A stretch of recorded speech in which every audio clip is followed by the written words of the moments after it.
मंगलवार व्रत महत्तम और विधि और कथा। जब सृष्टि के आरंभ में सर्वज्ञ, दयालु और सर्व समर्थ महादेव जी सब लोगों के उपकारार्थ वारों की कल्पना की तो उन सब के अलग अलग देवता भी निश्चित किए। इनमें उन सर्व समर्थ महादेव ने आलस्य और पाप की निवृत्ति के लिए भगवान विष्णु का मंगल नामक वार बनाया। मंगल व्याधियों का निवारण करते हैं, आलस्य और पाप को दूर करते हैं, यही इनका फल है। देव पूजन की पद्धति से जो इनकी आराधना एवं पूजा करता है उनके सब मनोरथ पूर्ण होते हैं। मंगलवार को रोगों की शांति के लिए काली आदि की पूजा करे तथा उड़द, मूंग एवं अरहर से युक्त अन्न से ब्राह्मणों को भोजन करावे। ऐसा करने से वह आरोग्य आदि फल का भागी होता है। साधारण मंगलवार का व्रत करने में एक ही समय गेहूं और गुड़ का भोजन उत्तम कहा गया है। 21 सप्ताह तक मंगलवार का व्रत करने से उपासक मंगल के दोषों से निवृत्त हो जाता है और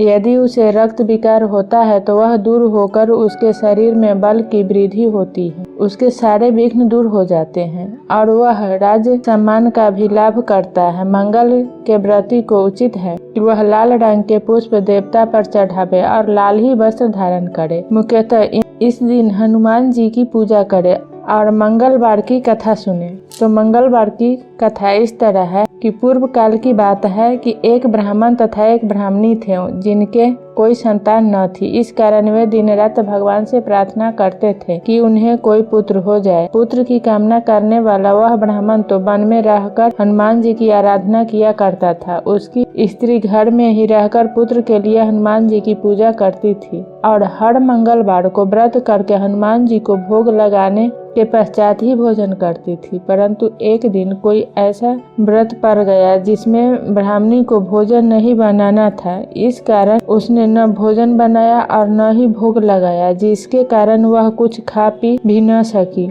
उसने मन में यह प्रण किया कि 6 दिन के बाद जब मंगलवार आएगा तब भोजन निश्चय करूंगी। वह 6 दिन तक लगातार व्रत कर गई। जब मंगलवार आया और ज्यों ही वह कुछ करने को उठी कि त्यों ही मूर्छा आ गई और वह अचेत होकर गिर पड़ी। उसी समय हनुमान जी ने ब्राह्मणी को दर्शन दिया और कहने लगे, हे ब्राह्मणी, तेरी पूजा सफल हुई, मैं तुझ पर प्रसन्न हूँ और तुझे यह सुंदर बालक देता हूँ जो हर समय तुम्हारी सेवा करेगा तथा जिसके कामों से तुझे सर्वदा यश मिलता रहेगा। ऐसा कहा हनुमान जी ने एक खूब सुंदर पुत्र उसे प्रदान किया और अंतर्ध्यान हो गए। ब्राह्मणी पुत्र पाकर अति प्रसन्न हो अपने काम में लग गई। उसी समय ब्राह्मण भी वन से पूजा करके आए और उन्होंने बालक को देखकर ब्राह्मणी से उसके विषय में पूछा कि यह बालक कौन है तथा किसका पुत्र है। ब्राह्मणी ने कहा, यह अपना ही पुत्र है। ब्राह्मण बहुत क्रुद्ध हुआ और स्त्री को कुलटा, पापिनी इत्यादि कहकर लांछित करने लगा। तब ब्राह्मणी ब्राह्मण को क्रोध करते देखकर समझाने लगी, परंतु वह नहीं समझा। उस बालक को अपने साथ वन में ले गया तथा धोखे से उसे कुएं में धक्का देकर गिरा दिया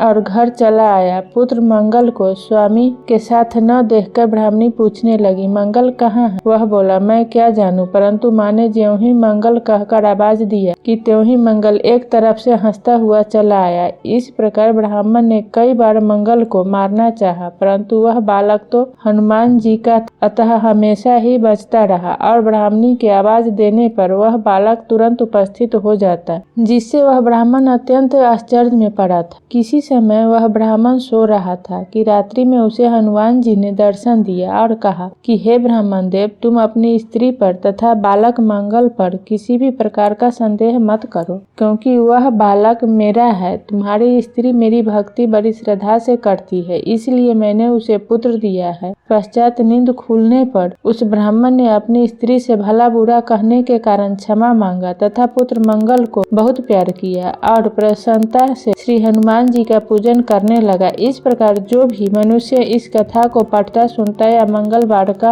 व्रत करता है उसके समस्त कष्ट हनुमान जी की कृपा से दूर होते हैं और वह मनोवांछित फल पाता है। जय बजरंगबली।